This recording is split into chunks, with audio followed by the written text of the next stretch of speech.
దూరంలో ఉండేటువంటి ఆ యొక్క చోరా పట్టణము. So, and Manoah and his wife were the parents of Samson. మనోహ వచ్చేసి వాళ్ళు సంసోన్ యొక్క తల్లిదండ్రులు. So today for our meditation, we will look at Samson's mother and who is Manoah's wife, and how she showed obedience to God. ఈరోజు మనము మనోహ యొక్క భార్య అంటే సంసోన్ యొక్క తల్లి గురించి తను దేవునికి ఏ విధంగా విధేయత చూపిస్తా వస్తుందో ఈరోజు ఆ ధ్యానం మనం చేస్తా వద్దాము. We don't see that her name is mentioned here in this chapter or anywhere else. ఇక్కడ మనం గమనిస్తే తన పేరు ఎక్కడ కూడా రాయబడి లేదు.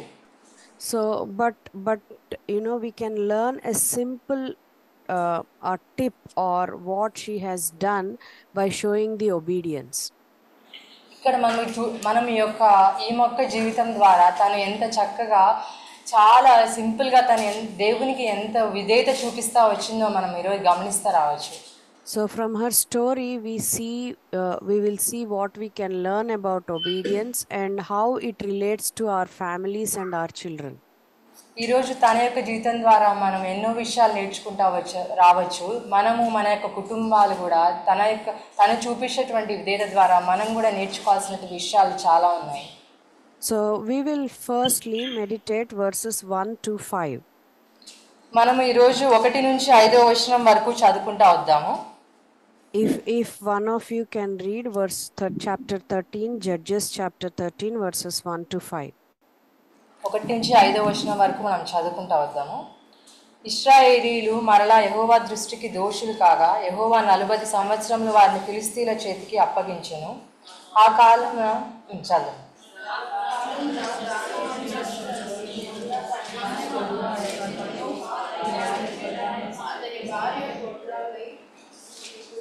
యెహోవా దూత ఆ స్త్రీకి ప్రత్యక్షమై, ఇదిగో నీవు గొడ్రాలవు, నీకు కానుపు లేకపోయెను, అయితే నీవు గర్భవతి అయి కుమారుని కన్నువు.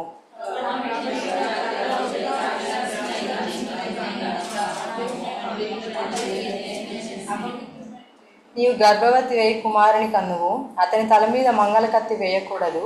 ఆ బిడ్డ గర్భమున పుట్టినది మొదలుకొని దేవునికి నాజీరు చేయబడిన వాడై ఫిలిష్తీయుల చేతిలో నుంచి ఇశ్రాయేలుకు రక్షింప మొదలు పెట్టుకుని ఆమెతో అనగా. Yeah, we will read the remaining verses later. So here we notice that what kind of obedience Manoah and his wife were showing towards God. ఇక్కడ ఈ యొక్క అధ్యాయంలో మనోహ మరియు తన యొక్క భార్య దేవునికి ఏ విధంగా విధేయత చూపిస్తా వచ్చారు అని రాయబడతా వచ్చింది. When we read the Bible or we hear many messages, and we hear many times that we have to obey and knowing God's will, we have to obey it. మనం ఎన్నో వాక్యాల ద్వారా చాలా సార్లు వింటా వస్తాము. ఆయనకు విధేయత చూపడము అనేది ఆయన యొక్క చిత్తంలో ఉండే విధంగా ఉన్నదిగా ఉంటుంది. So Manoah's wife did not know everything God wanted her to do. Manoah wife దేవుడు తనకు చెప్పింది అంతా కూడా తను చేస్తా వచ్చింది. She did not know everything God wanted her to do. తనకు దేవుడు చెప్పింది అంతా కూడా తనకు తెలియదు. But she was ready to obey the command. Whatever she knew, she tried to obey. But తనకు దేవుడు చెప్పినటువంటి వాటిని తనకి ఏదైతే తెలుసో అవన్నీ కూడా తను విధేయత చూపిస్తా వచ్చింది. So similar to her, we may not know everything of God's will for us in our lives. అలానే మన యొక్క జీవితంలో కూడా దేవుని చిత్తము మన జీవితాలకు సంబంధించి అంతా కూడా మనకు తెలియదు. But we can begin by obeying what we know. But మనకు తెలిసినటువంటి దాన్ని దేవునికి పట్ల మనం విధేయత చూపించినప్పుడు మనం అవన్నీ చేస్తా రావచ్చు. Here, especially in the first 4 verses, we can see God's commands are for our good. ఇక్కడ మొదటి 4 వచనాల్లో మనం చూస్తే దేవుని యొక్క ఆజ్ఞలు మనకు మంచి కోసమే అవన్నీ దేవుడు రాస్తా వచ్చాడు. In verse 1, Israelites were enslaved to the Philistines because of their disobedience to God. ఇక్కడ 5వ వచనంలో చూస్తే ఫిలిస్తీన్ల చేతిలోకి ఇశ్రాయేలు వారు చూపించినటువంటి అవిధేయత ద్వారా వారు ఫిలిస్తీన్ల చేతిలోకి అప్పగించబడతా వచ్చారు. But God delivered them from slavery in Egypt. కానీ దేవుడు అటువంటి దాసత్వం నుంచి బయటకు తీసుకొని వస్తా వచ్చాడు. He brought them to the promised land. ఆ యొక్క వాగ్దానం చేసినటువంటి దేశానికి తీసుకొని వచ్చాడు. But through disobedience to God, they were back in slavery all over again. వారు చూపించినటువంటి అవిధేయత ద్వారా వారు ఆ యొక్క దాసత్వంలోకి మరలా వెళ్తా వచ్చారు. So Manoah's wife stands out in contrast to the nation of Israel because of her obedient attitude towards God. మనోహ చూపించినటువంటి విధేయత ఇశ్రాయేలు ఏ విధంగా అయితే వారు చూపించినటువంటి అవిధేయతకు వ్యతిరేకంగా తను దేవునికి లోబడి తను ఆ విధంగా జీవిస్తూ వచ్చింది. So verses 2 to 4 we see that Manoah's wife was childless. She was barren. ఇక్కడ 2వ వచనం నుంచి 4వ వచనం మనం గమనిస్తా వచ్చినప్పుడు తను గొడ్రాలుగా ఉంటా వస్తుంది. The angel of the Lord appeared to her and told her she is going to have a son and gave her instructions that she should not drink any wine or any fermented drink or eat anything that is unclean.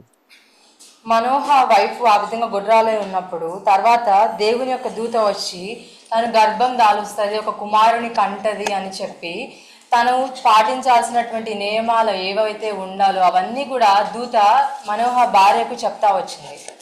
So generally a Nazarite would make their own vow voluntarily for a temporary time. మామూలుగా అయితే ఆ యొక్క నాజీరు చేయబడినటువంటి వాళ్ళకి కొన్ని ఆ యొక్క నియమాలు ఉంటా వస్తాయి. But here we see God is telling Manoah's wife to take the vow herself because he has been set aside Samson as a Nazarite for his whole life. ఇక్కడ మనోహ భార్యకు దేవుడు గర్భంలో సంసోను ఉన్నప్పుడే తను ఆ విధంగా కొన్ని నియమాలు చెప్తే, ఎందుకంటే నాజీరుగా తను ప్రత్యేకించబడినటువంటి వాడిగా తను జన్మిస్తా వస్తాడు కాబట్టి. So right from his birth, God had some commands for Manoah's wife. తన యొక్క పుట్టుక మొదలుకొని కూడా మనోహ భార్యకు దేవుడు కొన్ని నియమాలు ఆజ్ఞలు చెప్తా వస్తాడు. So God gives commands to Manoah's wife for her own good. మనోహ భార్యకు తన యొక్క మంచితనం కోసమే తన కోసమే దేవుడు కొన్ని నియమాలు ఆ యొక్క సంసోను పుట్టుకకు ముందే తను నియమిస్తా వస్తాడు.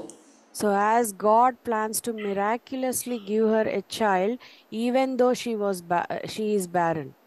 తను గొడ్రాలై ఉన్నప్పటికీ కూడా మనోహ భార్యకు దేవుడు ఎంతో గొప్పగా తనకు మంచి బిడ్డను అనుగ్రహిస్తూ వచ్చాడు. So we should understand God's commands are always for our good. మనం అర్థం చేసుకోవాల్సింది ఏంటంటే దేవుని యొక్క ఆజ్ఞలు, దేవుని యొక్క నియమాలు అన్నీ కూడా ఎప్పుడు కూడా మన మంచి కోసమే. Deuteronomy chapter 10.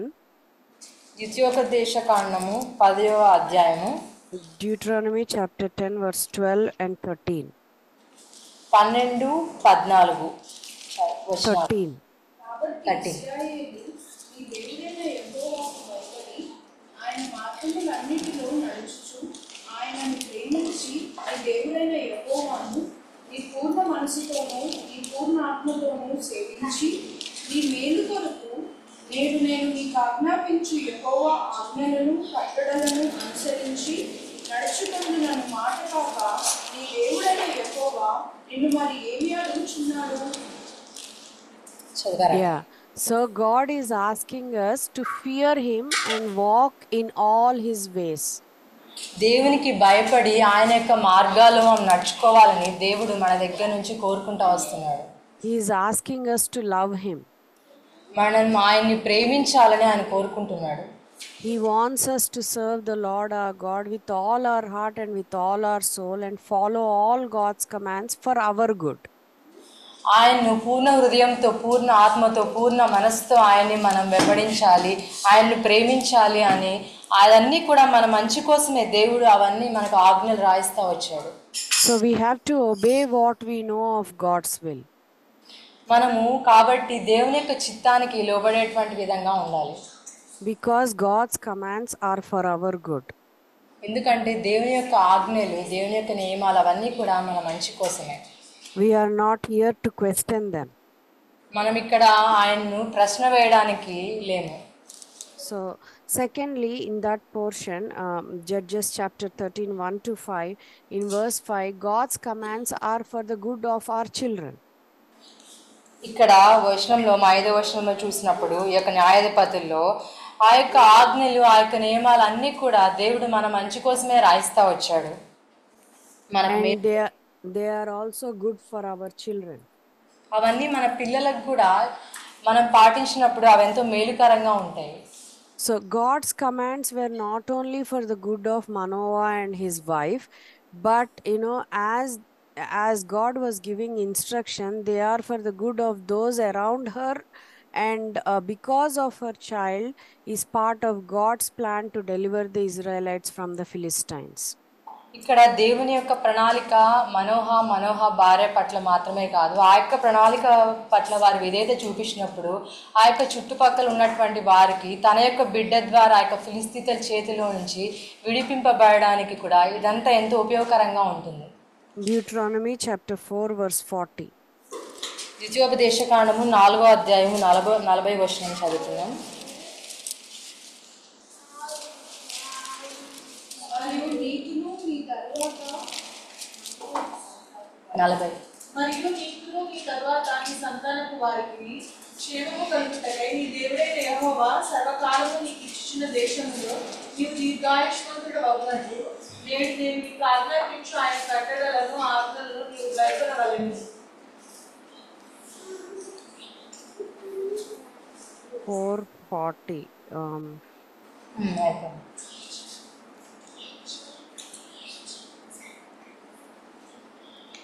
Okay, in English it says, which therefore you shall keep his statutes and his commandments, which I command you today, that it may go well with you and with your children after you. ఇక్కడ ఇంగ్లీష్లో అయితే నీకు ఇచ్చిన దేశంలో నీవు దీర్ఘాయుష్మం తగునట్లు నేడు నేను నీకు ఆజ్ఞాపించు ఆయన ఆ కట్టలను గైకొన్న ఎడల నీకు నీ సంతానం వారికి క్షేమం కలుగుతుంది అని రాయబడింది. So, it is going to be well with you and with your children after you. నీకు నీ సంతానం నీ తర్వాత సంతతి వారికి కూడా క్షేమం కలుగుతుంది అని ఇక్కడ మనం ఆ యొక్క ఆజ్ఞలను గైకొన్నప్పుడు ఆ విధంగా జరుగుతుంది అని రాయబడింది. So if we keep his decrees and his commands that he is giving us, it will go well with us and also our children as well. మనము ఆయన యొక్క ఆజ్ఞలను మనకు ఆజ్ఞాపించినటువంటి కట్టడలను మనం ఎప్పుడైతే విధేయత చూపిస్తా వస్తామో మనకే కాకుండా మన యొక్క బిడ్డలకు కూడా అవి క్షేమం కలిగించేటువంటి విధంగా ఉంటాయి. So our obedience or disobedience, does it affect us much? మన యొక్క అవిధేయత మనం అవిధేయత చూపిస్తే అవి మనల్కి ఎంతగానో అవి ప్రభావం చూపించేటువంటి విధంగా ఉంటాయి. It also affects our children, so we should be mindful of how we are obeying to God's word. మనం చూపించేటువంటి అవిధేయత మనకే కాకుండా మన పిల్లల పైన కూడా అది ప్రభావం చూపించేటువంటిగా ఉంటుంది, కాబట్టి మనము చాలా జాగ్రత్తగా ఉండాలి. So we should be very, very careful in obeying God's word. కాబట్టి మనం దేవుని వాక్యాన్ని విధేయత చూపించడంలో చాలా జాగ్రత్తగా ఉండేటువంటి వారంగా ఉండాలి. Secondly, Judges chapter 13 verses 6 to 14. రెండవదిగా న్యాయాధిపతులు 13వ అధ్యాయము 6వ వచనం నుంచి 14వ వచనం వరకు చూసుకుంటా వద్దాము. ఆ స్త్రీ ఆ పెనిమిటి యొద్దకు వచ్చి, దైవజనుడు ఒకడు నా యొద్దకు వచ్చెను, అతని రూపము దేవదూత రూపమును పోలినదై మిక్కిలి భీకరముగా ఉండెను. అతడు ఎక్కడ నుండి వచ్చెనో నేను అడగలేదు, అతడు తన పేరు నాతో చెప్పలేదు. గాని ఆలకించుము, నీవు గర్భవతివై కుమారుని కలుగు, కాబట్టి నీవు ద్రాక్షరసమునే గాని మద్యమునే గాని త్రాగకుండుము, అపవిత్రమైన దేనినైనను తినకుండుము. ఆ బిడ్డ గర్భమున పుట్టినది మొదలుకొని చనిపోవు వరకు దేవునికి నాజీరు చేయబడిన వాడై ఉండునని నాతో చెప్పానని. అందుకు మనోహ, నా ప్రభువా, నీవు పంపిన దైవజనుడు మరలా మా యొద్దకు వచ్చి పుట్టబోవు ఆ బిడ్డకు మేము ఏమేమి చేయవలెనో దానిని మాకు నేర్పునట్లు దయచేయమని యెహోవాను వేడుకొనగా, దేవుడు మనోహ ప్రార్థనను ఆలకించెను గనుక ఆ స్త్రీ పొలములో కూర్చుండగా దేవుని దూత ఆమెను దర్శించెను. ఆ సమయమున ఆమె పెనిమిటి అయిన మనోహ ఆమె యొద్ద ఉండలేదు కనుక ఆ స్త్రీ త్వరగా పరుగెత్తి, ఆనాడు నా యొద్దకు వచ్చిన పురుషుడు నాకు కనపడనని అతనితో చెప్పాను. అప్పుడు మనోహ లేచి తన భార్య వెంబడి వెళ్ళి ఆ మనుషుని యొద్దకు వచ్చి, ఈ స్త్రీతో మాట్లాడిన వాడవు నీవేనా అని అతనిని అడగగా అతడు నేనే అనెను. అందుకు మనోహ, కావున నీ మాట నెరవేరునప్పుడు ఆ బిడ్డ ఎట్టివాడవునో అతడు చేయవలసిన కార్యమేమిటో తెలుపమని మనవి చేయగా, యెహోవా దూత, నేను ఆ స్త్రీతో చెప్పినదంతయు ఆమె చేసుకొనవలెను. ఆమె ద్రాక్షవల్లి నుండి పుట్టినదేదియూ తినకూడదు. ఆమె ద్రాక్షరసమునైనను మద్యమునైనను త్రాగకూడదు. అపవిత్రమైన దేనినైనను తినకూడదు. నేను ఆమెకు ఆజ్ఞాపించినదంతయు ఆమె చేసుకొనవలెనని మనోహతో చెప్పాను. So here we see Manoah is seeking to learn. ఇక్కడ మనము చూసినప్పుడు యొక్క వచనాల్లో మనోహ అవన్నీ కూడా దేవుని దూత ఏవైతే చెప్పిందో అవన్నీ నేర్చుకోవాలని తను అనుకుంటా వస్తున్నాడు. So we have to seek to learn. మనం కూడా ఆ విధంగానే దేవుని యొద్ద నేర్చుకునేటువంటి వారంగా ఉండాలి.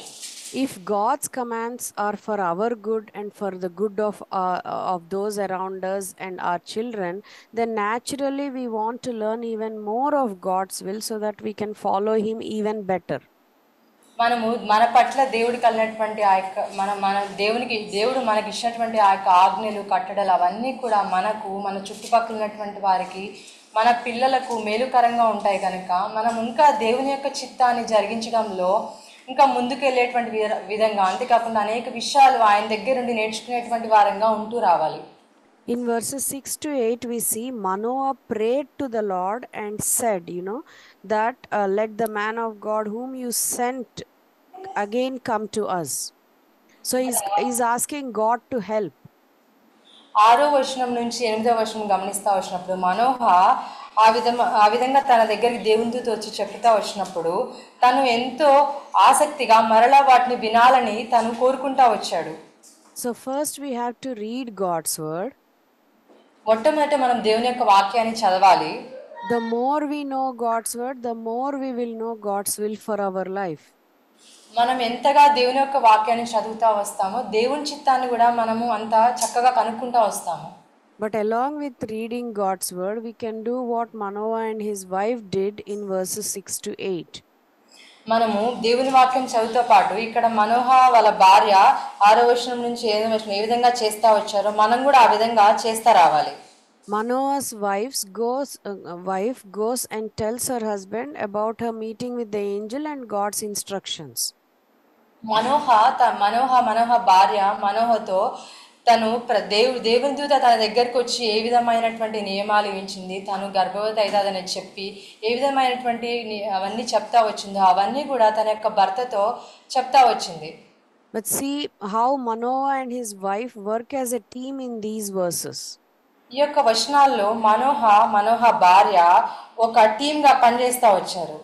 So the angel of the Lord specifically reaches out to Manoah's wife as she is the one who will carry the child and must follow the Lord's instructions. ప్రత్యేకంగా మనోహ భార్యకు దేవుని దూత కనిపిస్తా వచ్చి తను పాటించాల్సినటువంటి అవన్నీ కూడా తను చెప్తా వచ్చింది. ఎందుకంటే తను బిడ్డను మోస్తా రావాలి కాబట్టి.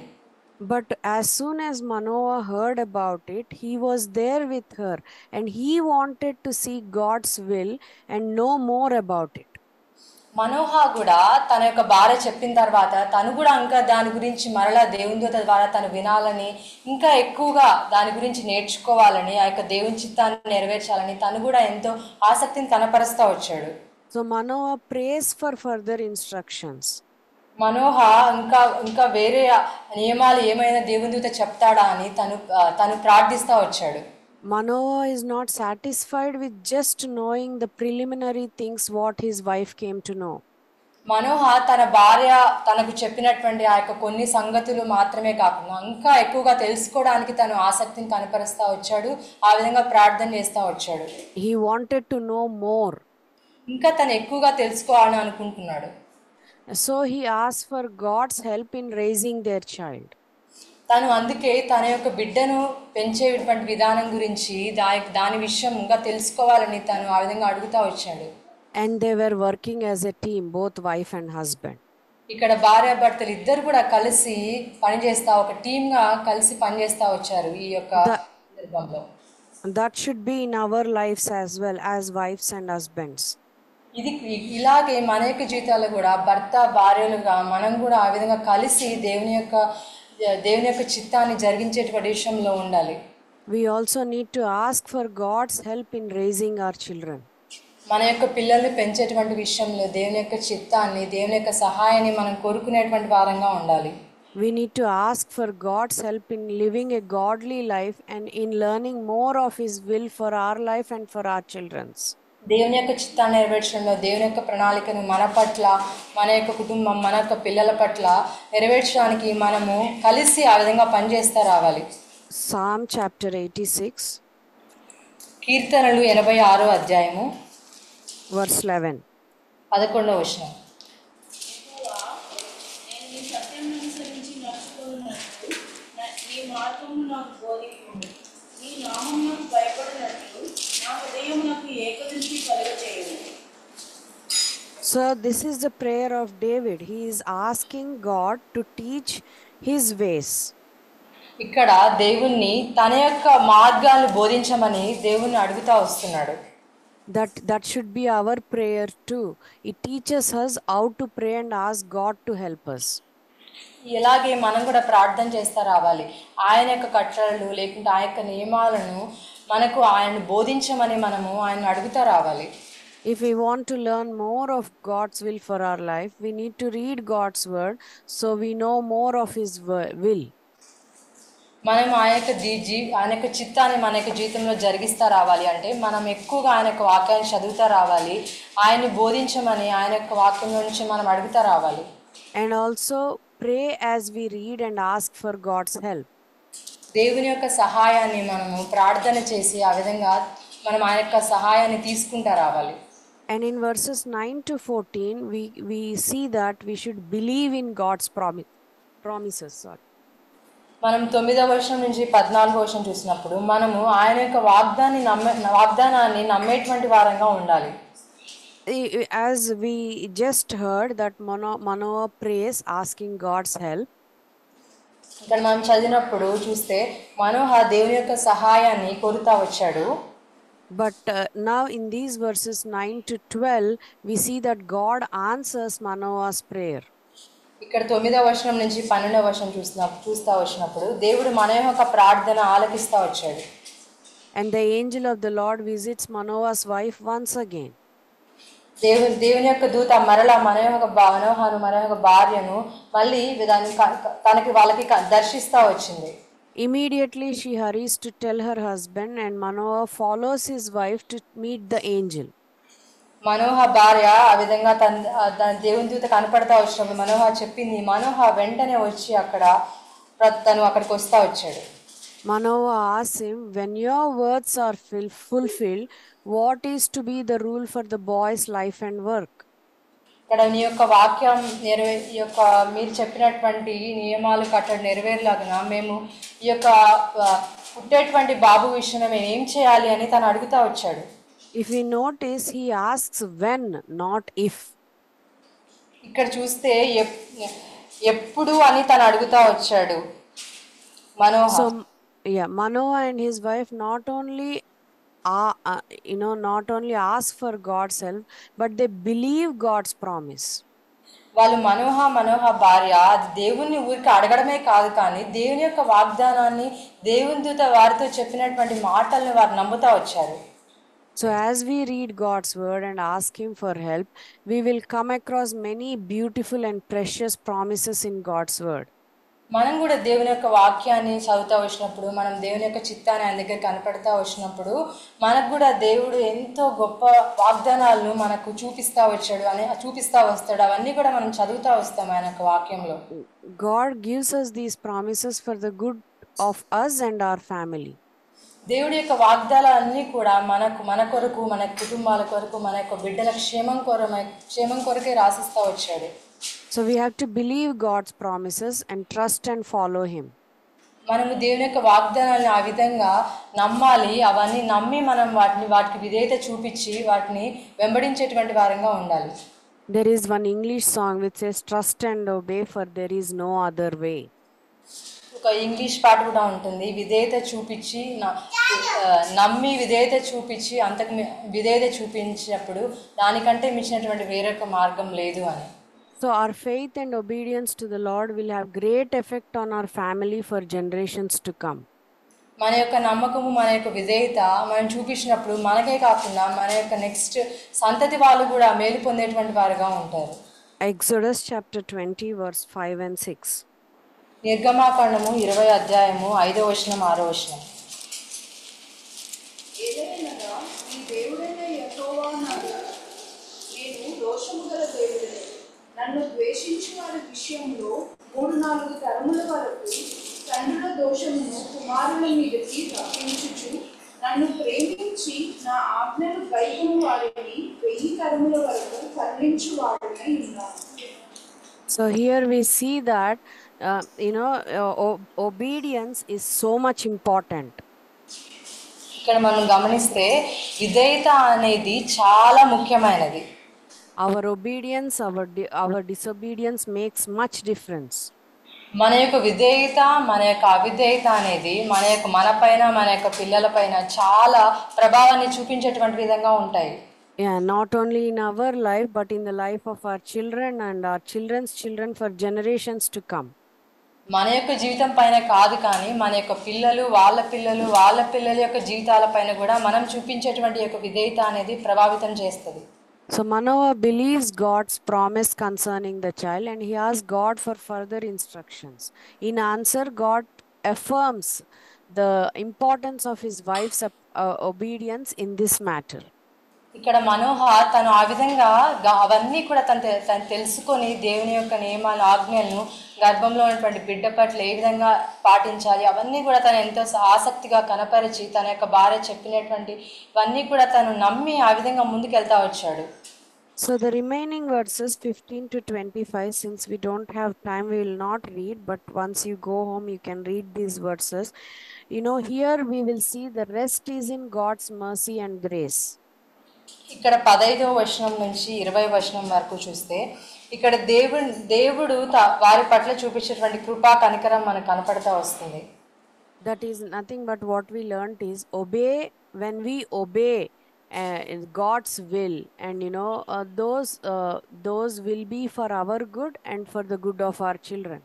ఆ విధంగా మనము దేవునికి విధేయత చూపిస్తా వచ్చినప్పుడు మన మేలే కాకుండా మన యొక్క కుటుంబం, మన యొక్క పిల్లలందరూ కూడా మేలు పొందేటువంటి వారుగా ఉంటారు. And we have to seek to learn from God's commands. దేవుని యొక్క కట్టడలను, నియమాలను మనం నేర్చుకునేటువంటి వారంగా ఉండాలి. And we have to ask for his help and believe in his promises. మనం ఆయన యొక్క సహాయాన్ని కోరుకుంటా రావాలి. అంతేకాకుండా ఆయన మనకి ఇచ్చేటువంటి వాగ్దానాలను మనం నమ్మేటువంటి వారంగా ఉండాలి. So when we do these, then rest is in God's mercy and grace. ఈ విధంగా మనం ఇదంతా చేసిన తర్వాత మిగతాదంతా కూడా దేవుడు మిగతా దాని పట్ల దేవుడు మనకు కృపను చూపిస్తా వస్తాడు, ఆయన కనికరాన్ని చూపిస్తా వస్తాడు. None of us are perfect. None of us are going to keep God's commands perfectly. ఎవ్వరు కూడా ఈ యొక్క లోకంలో మనం ఎవ్వరం కూడా పర్ఫెక్ట్ కాదు. దేవుడు చూపించేటువంటి కృప కనికరం పట్టి మనం ఆ విధంగా ముందుకు వెళ్తా వస్తాము. When we fail, when we fall short, when we disobey, we need to go to God for forgiveness and rest in God's mercy and grace. మనము దేవుని పడిపోయినప్పుడు లేకుంటే దేవునికి అవిధేయత చూపించినప్పుడు మనం దేవుని దగ్గరికి వెళ్ళి మళ్ళా క్షమాపణ అడిగి మళ్ళీ మనము ఆయన దగ్గరికి వస్తూ వచ్చినప్పుడు తర్వాత దేవుడు మన పట్ల కృపా కనికరాన్ని చూపిస్తూ వస్తాడు. And we have that mercy and grace through his son Lord Jesus Christ. యేసుక్రీస్తు ప్రభువారి ద్వారా దేవుడు మనకు ఆ యొక్క కృపను, ఆ యొక్క దయను, కనికరాన్ని చూపిస్తూ వస్తున్నాడు. So verses 15 to 20 we see that Manoah offers himself. ఇక్కడ 15వ వచనం నుంచి 20వ వచనం చూస్తే మనోహ తనంతకు తను అర్పించుకుంటా వచ్చాడు.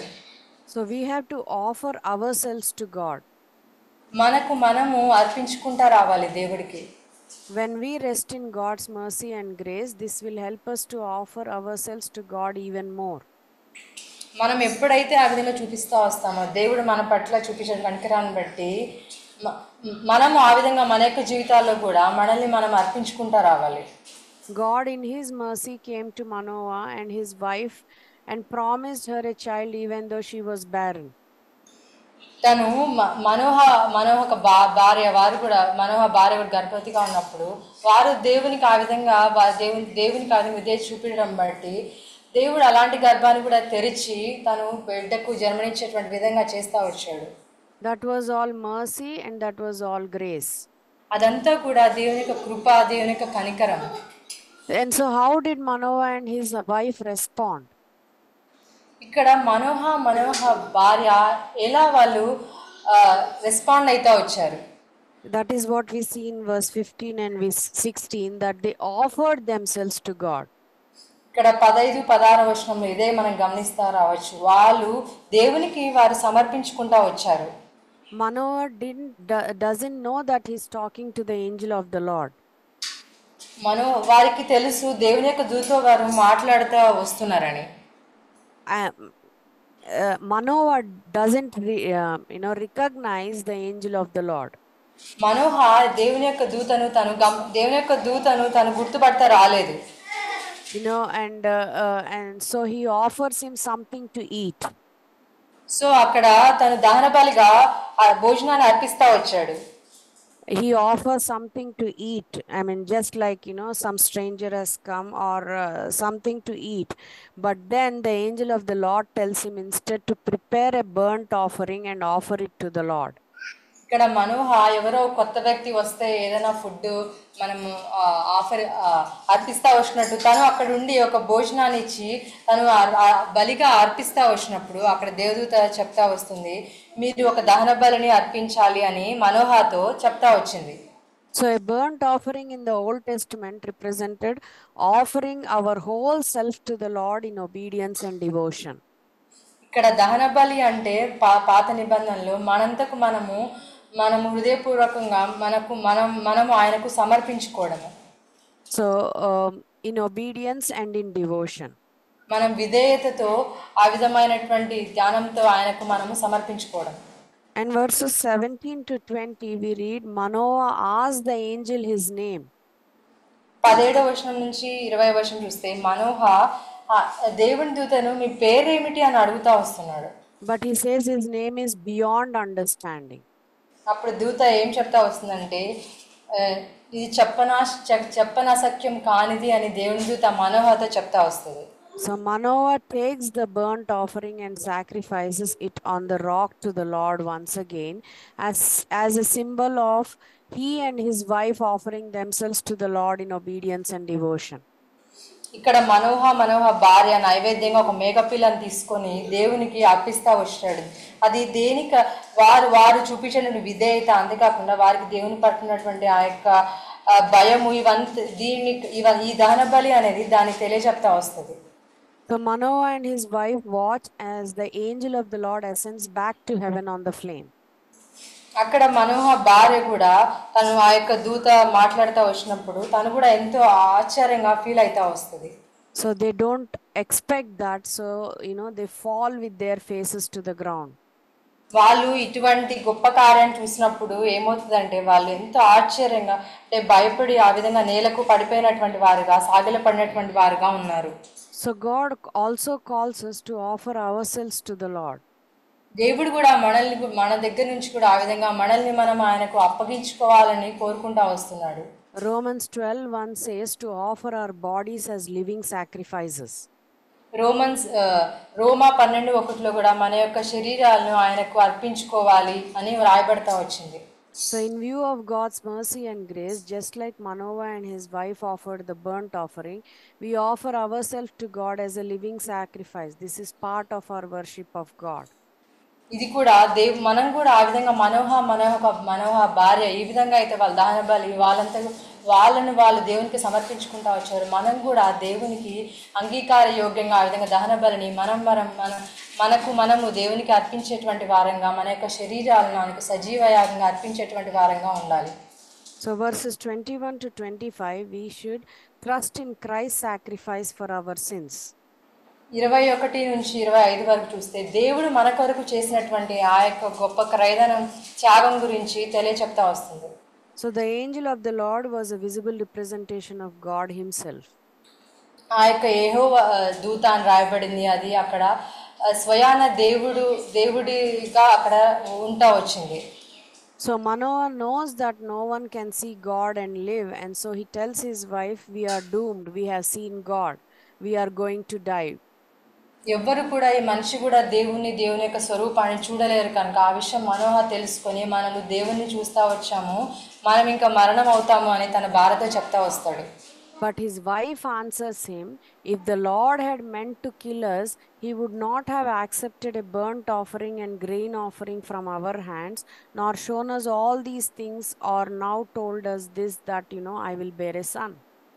దేవుడు నిజంగా మనల్ని చంపాలని కోరుకుంటే దేవుడు ఇవన్నీ మనం అర్పించినటువంటి దహన బలిని అంగీకరించడు, లేకపోతే మనకు ఇవన్నీ కూడా ఆ యొక్క కట్టలను మనకు పుట్టబోయేటువంటి బిడ్డ గురించి ఇవన్నీ కూడా తను చెప్తా రాడు. కాబట్టి దేవుడు మనల్ని మరణించడానికి ఇవన్నీ మనకు చెప్పలేదు అని మనోహకు ఆ యొక్క భార్య చెప్తా వస్తుంది. God had accepted their sacrifice, and so Manoah's wife was confident that they would live. కాబట్టి వారు అర్పించిన ఆ యొక్క దహన బలిని దేవుడు అంగీకరిస్తా వచ్చాడు. కాబట్టి మనోహ భార్య తను ఆ విధంగా ధైర్యంగా దేవుడు మనల్ని మరణించడానికి చంపడు అని తను చెప్తా వస్తుంది ధైర్యంగా. That should be in our lives too. When husband is going or stepping down a little, wife should stand firm and then reaffirm to the husbands that this is how God's work will go ahead. మనం కూడా మన యొక్క జీవితంలో ఈ విధంగా మనోహను ఏ విధంగా ధైర్యపరుస్తూ వచ్చిందో, మనం కూడా మన యొక్క భర్తలు ఏ విధంగా అటువంటి పరిస్థితులు భయాందోళనలా వెళ్తా వచ్చినప్పుడు మనం కూడా ఆమె ఏ విధంగా ధైర్యం కనపరుస్తూ వచ్చిందో మనం కూడా దేవుని బట్టి వారికి ఆ విధంగా ధైర్యపరచాలి, ఆ విధంగా బలపరిచేటువంటి వారంగా భార్యలుగా మనం ఉంటా రావాలి. God has accepted Lord Jesus Christ's sacrifice on the cross for our sins. దేవుడు కుమారుని మన కొరకు మన యొక్క పాపాల నిమిత్తం మన కల్వరిశిలలో మరణించడానికి దేవుడు ఒప్పుకుంటా వచ్చాడు. So when our faith is in Christ, we can also be confident that we will live. మన యొక్క విశ్వాసము యేసుక్రీస్తు ప్రభువుపై ఉన్నప్పుడు మనం కూడా జీవిస్తాము. దాన్ని బట్టి మనకు తెలిసిందంటే మనం కూడా ఎల్లప్పుడూ కూడా జీవించేటువంటి వారంగా ఉంటాము. We are called to a life of obedience. మనం విధేయత చూపించాలి. విధేయత చూపించడానికి దేవుడు మనల్ని పిలుస్తా వచ్చాడు. So we have to do our best to obey God's commands. మనము ఆయన యొక్క ఆజ్ఞలు విధేయత చూపించడానికి మనము తప్పకుండా ఆ విధంగా ఆయన యొక్క ఆజ్ఞలు చూపించడంలో మన యొక్క జీవితంలో మనం ఎప్పుడు కూడా తప్పిపోయేటువంటి వారంగా ఉండకూడదు. We have to rest in God's mercy and grace. మిగతాది మనం ఆయన యొక్క కృపకు వస్తాము. Verses 24 and 25, we see Manoah's wife gave birth to a boy. She names him Samson. 24-25 వచనంలో మనోహ భార్య కుమారుడికి జన్మనిస్తా వస్తుంది. అతని పేరు సంసోను. Samson grew and the Lord blessed him, and the spirit of the Lord began to stir him. ఆ బాలుడు ఎదిగినప్పుడు యెహోవా అతన్ని ఆశీర్వదించెను, మరియు యెహోవా ఆత్మ జొర్యాగ్ను ఎష్తాలోకును మధ్యన మహానదానులో అతని రేపుటకు మొదలుపెట్టెను. So God gave Manoah's wife specific instructions concerning her son Samson. మనోహ భార్యకు దేవుడు ఎంత స్పెసిఫిక్గా కొన్ని నియమాలు చెప్తా వస్తాడు. తన సంసోను గర్భంలో ఉన్నప్పుడే ఆ విధంగా చెప్తా వచ్చాడు పవిత్రంగా తను జీవించడానికి. God's commands were both for her good and for the good of Israel. ఆ యొక్క దేవుని నియమాలు దేవుని కట్టడలు ఏవైతే తనకు చెప్తా వచ్చాడో అవన్నీ కూడా తనకు మేలు కొరకు, అంతేకాకుండా తన యొక్క బిడ్డ మేలు కొరకు, అక్కడ ఉన్నటువంటి ఇశ్రాయేలు ప్రజల మేలు అందరి కొరకు. When she told Manoah her husband, he sought to learn even more of God's instructions. మనోహ తన భార్య మనోహ భార్య ఆ విధంగా చెప్పినప్పుడు తను కూడా ఇంకా ఎక్కువగా నేర్చుకోవడానికి తను ఆసక్తిని కనపరుస్తూ వచ్చాడు. He asked God for helping in raising the child and believed God's promises. ఇద్దరు కూడా ఆ విధంగా బిడ్డని పెంచడానికి, అంతేకాకుండా దేవుని యొక్క వాగ్దానాలపైన విశ్వాసం ఉంచి ఆ విధంగా పెంచడానికి దేవుని దగ్గర నుంచి వాళ్ళు అనేక విషయాలు నేర్చుకోవడానికి ఆసక్తిని కనపరుస్తూ వచ్చారు. Manoah and his wife offered themselves to the Lord, and they trusted that God had accepted their sacrifice. వాళ్ళిద్దరు కూడా సజీవ యాగంగా వాళ్ళిద్దరిని సమర్పించుకుంటా వచ్చారు. దహన బలిని అర్పించి ఆ విధంగా అంగీకరించబడతా వచ్చారు. We also need to obey God that it may go well with our children. మనం కూడా ఆ విధంగా దేవునికి విధేయత కనపరుస్తా వచ్చినప్పుడు మనకే కాకుండా మన యొక్క బిడ్డలు కూడా మేలు పొందేటువంటి వారుగా ఉంటారు. God's commands are for our good and for the good of our children. దేవుని యొక్క కట్టడలు, నియమాలు, నిబంధనలు అవన్నీ కూడా మనకు, మన తర్వాత వచ్చే సంతతి వారందరికి కూడా అవి మేలు చేసేటువంటి విధంగా ఉంటాయి. So we have to ask God for help in raising our children. కాబట్టి మనం మన యొక్క పిల్లల్ని పెంచేటువంటి విషయంలో దేవుని యొక్క సహాయం తీసుకుంటా రావాలి. Believe God's promises concerning our children. మన పట్ల, మన యొక్క పిల్లల పట్ల దేవుడి యొక్క వాగ్దానాలు ఏవైతే ఇచ్చాడో వాటన్నిటిపైన మనం విశ్వాసం ఉంచుతా రావాలి. As wife and husband together, we have to work as team in raising our children in the Lord together. భార్య భర్తగా మనము కలిసి ఒక టీమ్గా పనిచేస్తా రావాలి. ఆయనకు ప్రార్థన చేస్తా రావాలి. ఆ విధంగా ఆయన యొక్క చిత్తాన్ని జరిగించేటువంటి వారంగా మనం ఉంటూ రావాలి. And then rest in God's mercy and grace. తర్వాత మిగతాది దేవుడే చూసుకుంటా వస్తాడు. ఆయన కృపను, కనికరాన్ని బట్టి దేవుడు మిగతావన్నీ కూడా జరిగిస్తా వస్తాడు మన యొక్క జీవితాల్లో. Like many parents, we will all make plenty of mistakes. We will fall short in our efforts at obedience. ఒకసారి మళ్ళీ చెప్తాను. Like many parents, we will also do many mistakes. We will fall short in the efforts of obedience. మనం కూడా ఇతరుల వలె తల్లిదండ్రులంగా చాలాసార్లు తప్పులు చేసేటువంటి వారంగా, పొరపాటు చేసేటువంటి వారంగా, పిల్లల్ని పెంచేటువంటి విషయంలో తప్పిపోయేటువంటి వారుగా ఉంటాము. కానీ దేవుని యొక్క కృప మనల్ని ఆ విధంగా ఆయన దగ్గరికి వచ్చినప్పుడు అది మనల్ని నడిపించేటువంటి విధంగా ఉంటుంది. But through God's mercy and grace, we have to offer ourselves to the Lord as living sacrifices. మనము దేవుని యొక్క కృప, కనికరాన్ని బట్టి మనకి మనమే సజీవ యాగంగా ఆయనకు సమర్పించుకుంటా రావాలి. Trust in God's, trust in Lord Jesus Christ's sacrifice for our sins. మన పాపాల కోసము మరణించినటువంటి ఆ యొక్క యేసుక్రీస్తు పైన, తనపైన మనం విశ్వాసం ఉంచి ఆ విధంగా మనం ముందుకు వెళ్తా రావాలి. Just like Samson, our children will have to make their own decisions concerning the Lord as they grow older. వాళ్ళు సంసోన్ ఏ విధంగా అయితే తను పెరిగే కొద్దీ ఏ విధంగా తను ఉంటా వచ్చాడు, మన పిల్లలు కూడా పెరిగే కొద్దీ వాళ్ళు ఏం చేస్తా వస్తారంటే వాళ్ళ యొక్క ఇష్టానుసారంగా వెళ్ళేటువంటి వారుగా ఉంటారు. But our obedience to the Lord sets them up for success later. మనం చూపించేటువంటి విధేయత తర్వాత భవిష్యత్తులో మన యొక్క పిల్లలు విజయవంతంగా, లేకుంటే మన యొక్క పిల్లలు సరైనటువంటి రీతిలో సరైనటువంటి మార్గంలో ఉండడానికి సహాయపడతా వస్తుంది. So let us follow the example of Manoah and his wife. మనం కూడా ఆ విధంగా మన యొక్క భార్యను మనం మాదిరిగా ఉంచుకొని మన యొక్క పిల్లల్ని పెంచుతా రావాలి. Commit ourselves to being a obedient mother. విధేయత చూపించేటువంటి తల్లిగా మనోహ భార్య ఏ విధంగా అయితే దేవుని యొక్క ఆజ్ఞకు విధేయత చూపిస్తే ఆ విధంగా వస్తుందో, మనం కూడా విధేయత చూపించేటువంటి తల్లులంగా ఉండి మన యొక్క పిల్లలను మనం ఆ విధంగా పెంచుతా వద్దాం. May God help us. దేవుడు మనకు సహాయపడును.